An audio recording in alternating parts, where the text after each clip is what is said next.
Hello ఏంద్రా నీ bill 100 అయింది. ఫోన్ పే కొడతావా హ్యాండ్ పే కొడతావా? అర్థం కాలే. చెప్పినవుది చిరుతల రామాయణం గద్దెలు కదా నీకు. ఫోన్ పే అంటే ఫోన్ తోని కొట్టేది, హ్యాండ్ పే అంటే చేయితోని ఇచ్చేది. అసలు నీకు పైసలు ఎందుకు ఇవ్వాలి? ఒక్కసారి మీదికి చూడన్నా.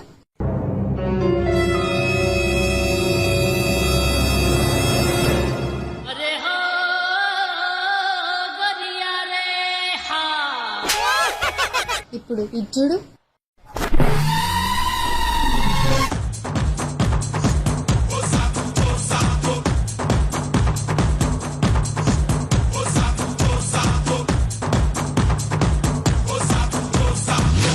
అరే ఏంద్రా ఈ అన్యాయం? చెట్టు నీడకు బిల్లు కడతారా? ఎవ్వడు కట్టడు, కానీ నేను కట్టిపిత్తా. ఊకో మాట్లాడను అని ఎన్నికటికి నీయాసి ఉంటాడే. పిల్లి కానీ ఇంటికి పిలిచి ఇస్తారకు తెప్పించిందట.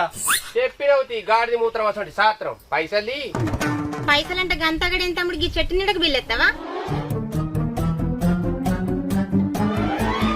ఉత్తగ పోయే ఉసుక మీద బిల్లు అయితే ఎవడు అడగడు, ఉత్తగ దొరికే నీళ్ల మీద బిల్లు అయితే ఎవడు అడగడు, ఈ భూమి మీద అడ్డగొలగా దొరికే ఆక్సిజన్ మీద హాస్పిటల్ బిల్లు అయితే ఎవడు అడగడు. నా జాగల నా రేఖల కట్టం మీద ఎండకు వానకు గాలికి ధూళికి పిల్లబర్రెని తల్లిబర్రె కాపాడుకుంటూ వచ్చిన చెట్టు కింద ఉత్తపుణ్యాన్ని గూకొని పైసలు కట్టమంటే ఎందుకు కట్టాలని అంటారా? ఆహా, ఉసికే ఉత్తర దొరికినా అన్ని రకాల ఉసుక పనిచేది ఇల్లు కట్టడానికి. నీళ్లు నిలవకుండా నీటి గుంటలు. ఈ ఆక్సిజన్ అంటవా సరిపోని దొరకలేదు అట అమ్ముకుంటారు. చూసినవా నీ నోటితో నువ్వు ఎట్లా చెప్పినావో అట్టి గాలికే వాళ్ళు బిల్లు అయితే నువ్వు నా జాగ వాడినావు, నీడ వాడినావు, చల్లటి గాలి వాడినావు, అందుకెళ్ళొచ్చా ఆక్సిజన్ వాడినావు. ఇక చెప్పు నా తప్పెక్కడిది? నేను బాగా మీద వచ్చిన పసానా నీ అవ్వ నేను దాల్చుకుంటే ఊరంతా చెట్లు పెట్టి అడిగి వేసి పారేస్తా. అడవి మొలిచిన తర్వాత జంగట్లనే పండు నిన్నెవడా అన్నాడు. ఇన్ని రోజులు చెట్లు పెట్ట సాదా కాలేదు కానీ ఇప్పుడు మోతేవారి మాటలు మాట్లాడుతున్నావు. కాదు తమ్మి, గాడు పెట్టకుంటే ఏంది? గ్రామ పంచాయతీలు పెడతారు కదా, ఏమంత తీసి పరిశ్రమ మాట్లాడుతున్నావు. వాళ్ళు పెడతారు సరే, వాటిని కాపాడు. అది కూడా వాళ్ళు చూసుకుంటారు కదా. చూసుకునే లెక్కలు చూసుకుంటారు, పొద్దుత వాటికి కావాలంటారు కదా. ఒకడు పొద్దుగాలేసి పాచిమొఖంతో వచ్చి పళ్ళ పుల్ల కానీ మొదటికే ఇడతాడు. ఇంటికి ఎదురుగాని ఒకడు, నా జాగలు ఉండద్దని ఒకడు, పొయ్యిల కట్టెలు కానీ ఒకడు, పోగా సుట్ల కానీ ఒకడు. ఇట్లా ఎందుకో అందుకని దొరికిన కాడికి నరుకుంటా పోతా అంటే ఏడుంటాయి ఎంతకాని ఉంటాయి. అంటే అంకుల్ చెట్లన్నీ చచ్చిపోతాయా?